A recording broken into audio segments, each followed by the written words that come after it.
Barbie Fortesa update. Yung may pa-birthday cake pa nga. Ang 9 basic na endorsement ni Barbie dyan sa black screening ng P77. Yan, ito yung video. Di ba yung Barbie ka naman eh? So, iniiwanan ni Barbie. Bakit? ay! Ay, parang si taas ng pet ng O di ba? All cake talaga siya. Uy, ay, ano naman. Yan, nag-enjoy na si Barbie. Barbie! Fortesa! During black screening ng P77. Magandang po sa inyong lahat. Yan yung basic. Maraming salamat. Don't forget to check on your Luna.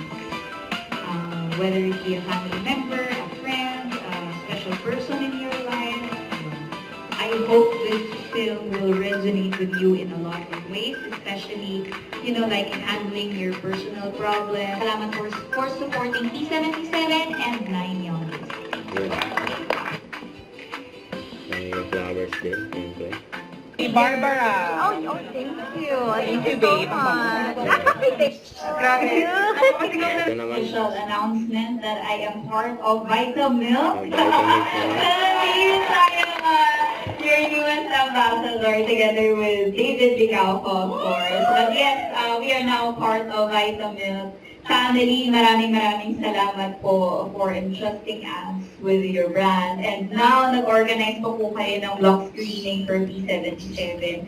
Maraming salamat po. Sobrang na-appreciate ko po kayong lahat for being here tonight and for watching our film. Hello po sa inyong lahat. Sana po nagustuhan po ninyo. Yay! We promised a horror film, pero I also hope that the film resonated with you in terms of yung life lessons, yung realizations based sa character ni Luna na parang hindi lahat ng bagay kontrolado natin, so we should accept that and that mas makakabuti para sa ating lahat kung mangangarap tayo pero hindi dapat ganun hindi to the point na malilimutan na natin yung mga mahal natin sa buhay. And like what I always say, let's not forget to check on our Lunas.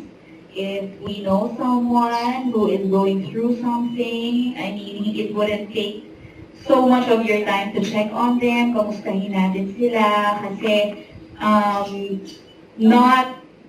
hindi lahat ng taong malakas ay laging malakas. So lahat tayo, syempre, kailangan natin ng somebody para to lean on, hindi ba? So let's check on our Lunas. Ayan po, please do help us promote P77, post about it. Whatever you think about the film, we welcome it. Please do promote, help us spread the word. Sana marami pang makapanood ng pelikulang ito. And maraming salamat din po sa pagsuporta ninyo sa Vitamilk, part po yun ng childhood ko. Sana kayo din, for sure, di ba? Marami tayong mga paboritong flavors ng Vitamilk. Ako ngayon, paborito ko yung yung melon. Di ba? Pakita yung melon. Ang sarap no. Ang Paborito sarap namin doon sa libre. Ayun. So, sana po ay you enjoy the rest of evening na. The evening. Thank you so much po. For those who want to take a picture with Barbie, pa-line up na lang po. First, follow muna. Guys, kahit pack per photo. Or kahit... Don't forget to subscribe, click the notification bell for more update. This is with Short Reaction Vlog. Stay tuned for more videos. See ya.